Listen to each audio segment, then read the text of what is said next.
But as President Obama said, the border will be different than the one that existed on June 4th, 1967. Israel will not return to the indefensible boundaries of 1967. Netanyahu's speech drew 29 standing ovations from the bipartisan audience, surpassing the 25 standing ovations President Obama received during his 2011 State of the Union address. Israel is too small. All he needed to say is to compare it with Palestine. I mean, what we are calling for here in two-state solution is a situation where Israel will be 4 times the size of Palestine, and still he speaks about it as if it's a small country, and comparing it with the United States. In my opinion, Netanyahu yesterday blocked every possibility for negotiations for two-state solution. More than that, I think some of what he said sounded totally delusional. When he spoke about the fact that the only place where Arabs can enjoy freedom and democracy is when they are ruled by Israel, I think this is something like saying that the place where women's rights are most respected is Afghanistan.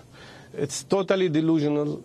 He fails to see the fact that his country is practicing apartheid and segregation against the Palestinian population.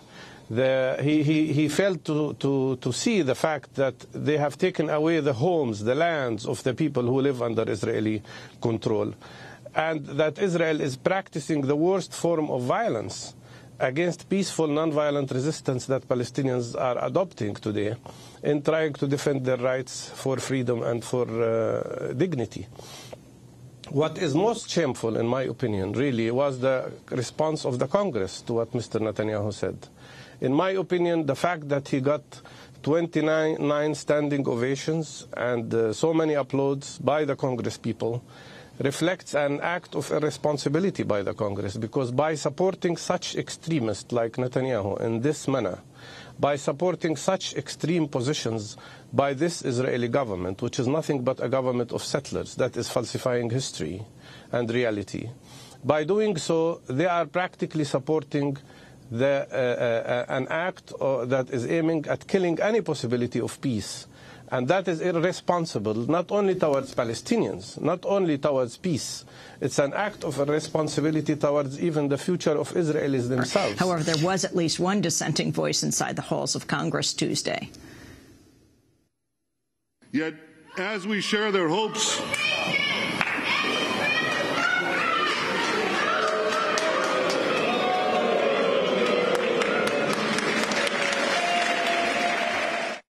That was Ray Abelaya, a Jewish-American activist with the group Code Pink. She was disrupting Netanyahu's speech standing in the congressional gallery. She was yelling, "No more occupation, stop Israel, war crimes, equal rights for Palestinians, occupations indefensible." As she was screaming, members in the audience tackled her to the ground. Undercover security forces dragged her outside. She was taken to George Washington University Hospital, where she's treated for neck and shoulder injuries. At the hospital, police arrested Abelaya and charged her with disorderly conduct for disrupting Congress. Her protest came as part of a week-long series of actions organized by Code Pink called Move Over AIPAC. Ray Abelaya is joining us in Washington, D.C. Explain your protest yesterday, Ray. Thanks, Amy, for having me on. Yesterday, I stood up and unfurled a banner and spoke the truth about what's going on in Israel. The war crimes and occupation, oppression, and inequality that Palestinians are suffering from must end. And it was absolutely despicable to see our Congress pandering to Netanyahu as if he was the president of the United States. And I think after seeing this speech, every American should be outraged, and the progressive community needs to rise up and take courage and take action for justice, democracy, freedom, and equality in the Middle East as well as here at home.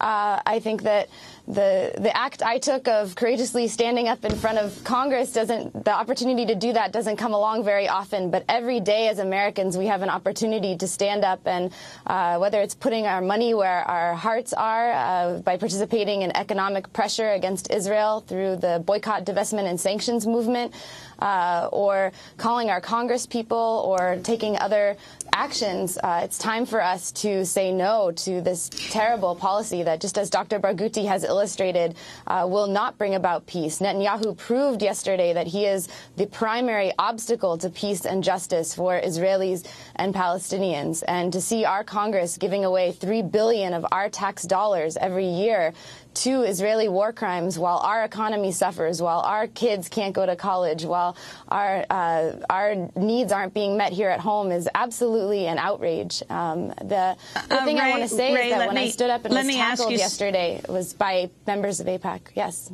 What were you just saying? You were tackled by members of AIPAC? I just wanted to say that the people that were sitting around me in the gallery of Congress yesterday were mostly wearing badges from the AIPAC Israel Lobby Conference, and I did not expect that people holding such power and representing such a huge lobby group would respond so violently to my peaceful disruption. And after I spoke out, Netanyahu said, you know, this is what's possible in a democracy, and you wouldn't be able to get away with this in other countries like Tunisia. And I think that is ridiculous and absurd. If this is what democracy looks like, that when you speak out for freedom and justice, you get tackled to the ground, you get physically violated and assaulted, and then you get hauled off to jail, that's not the kind of democracy that I think I want to live in.